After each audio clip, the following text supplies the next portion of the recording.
안녕하십니까? 정치권의 뜨거운 감자를 날카롭게 파헤치는 머니시크릿입니다. 결국 우려했던 일이 현실이 되었습니다. 국민의힘이 한동훈 전 비대위원장을 제명했습니다. 설마 했던 일이 벌어진 지 불과 나흘 만에 집권 여당은 그야말로 난파선처럼 흔들리고 있습니다. 오늘은 한동훈 전 대표가 왜 당에서 쫓겨나듯 나가야 했는지 그 충격적인 전말을 되짚어보고, 과연 한동훈 없는 국민의힘이 다가오는 선거에서 살아남을 수 있을지 냉정하게 분석해드리겠습니다. 챕터 1 폐륜인가 숙청인가? 제명의 방아쇠가 된 사건. 먼저 시계를 조금 되돌려 보겠습니다. 이번 사태의 핵심 발단은 바로 지난 2024년 11월 불거졌던 이른바 당원 게시판 사건입니다. 한동훈 전 대표의 가족 명의로 윤석열 당시 대통령 부부를 비방하는 글이 당원 게시판에 올라왔다는 의혹 기억하실 겁니다. 당시엔 수면 아래로 가라앉는 듯했던 이 사건이 2026년 현재 국민의힘을 두 쪽으로 갈라놓는 핵폭탄이 되었습니다. 국민의힘 윤리위원회는 이 사건에 대해 한 전 대표에게 정치적, 윤리적 책임이 있다며 제명을 결정했고, 장동혁 대표 체제의 지도부는 이를 속전속결로 의결해버렸습니다. 사실상 강제 퇴학 조치입니다. 친한계 인사인 신지호 전 의원은 이를 두고 퇴학시켜놓고 검정고시도 보지 말라는 것과 같다며 격분했습니다. 당에서 쫓아냈으면 무소속 출마라도 열어줘야 하는데 당내 주류 세력은 무소속 출마도 안 된다며 압박하고 있기 때문입니다. 신 전 의원은 성일종 의원 등을 겨냥해 내란죄로 중형을 선고받은 사람을 옹립했던 이들이 지금 누구를 가르치려 드느냐며 맹비난을 퍼붓기도 했습니다. 챕터 2 너 나와 임마. 욕설과 고성이 오간 의원총회. 제명 직후 열린 의원총회 현장은 그야말로 아수라장이었습니다.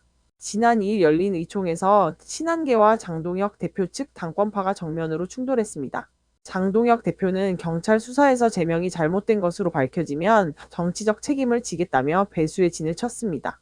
하지만 감정의 골은 이미 깊어질 대로 깊어졌습니다.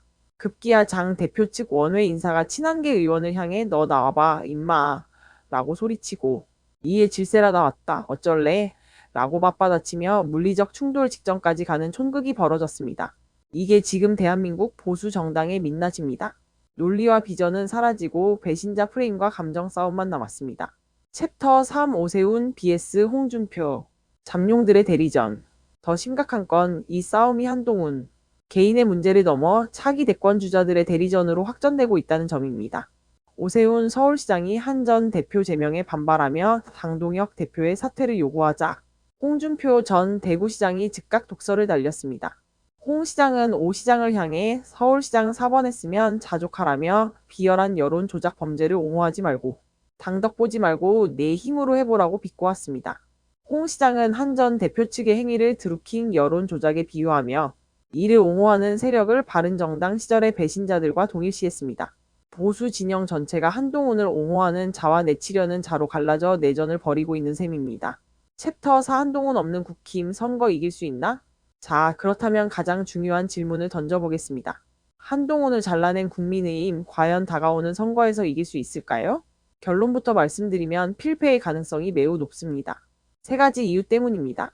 첫째, 보수 지지층의 분열입니다. 한동훈 전 대표는 여전히 강력한 팬덤과 중도 확장성을 가진 인물입니다. 박원석 전 의원의 말처럼 한 전 대표가 무소속으로 출마할 경우 보수 표심은 정확히 반으로 쪼개질 겁니다.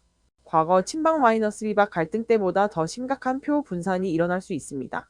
수도권 격전지에서 보수 후보 2명이 나오면 결과는 보나 마나 야당의 어부질이 압승입니다. 둘째, 명분의 실종입니다. 현재 지도부가 내세우는 제명 명분은 과거의 게시판 글입니다. 하지만 국민들은 지금의 경제 위기와 민생 파탄에 대한 해법을 원합니다. 집권 여당이 내부 권력 투쟁에만 몰두해 제 살 깎아먹기를 하는 모습에 중도층은 이미 등을 돌리고 있습니다. 신지호 전 의원의 말대로 퇴학시키고 검정고시도 막는 졸렬한 모습은 유권자들에게 피로감만 줄 뿐입니다. 셋째, 대안 부재입니다.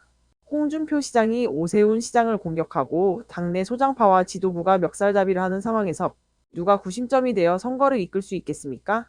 장동혁 대표가 수사 결과에 책임지겠다고 했지만 선거는 수사 결과가 나오기 전에 치러집니다. 정치는 생물이다라는 말이 있습니다. 하지만 지금 국민의힘은 생물이 아니라 스스로 괴멸해가는 암세포처럼 보입니다.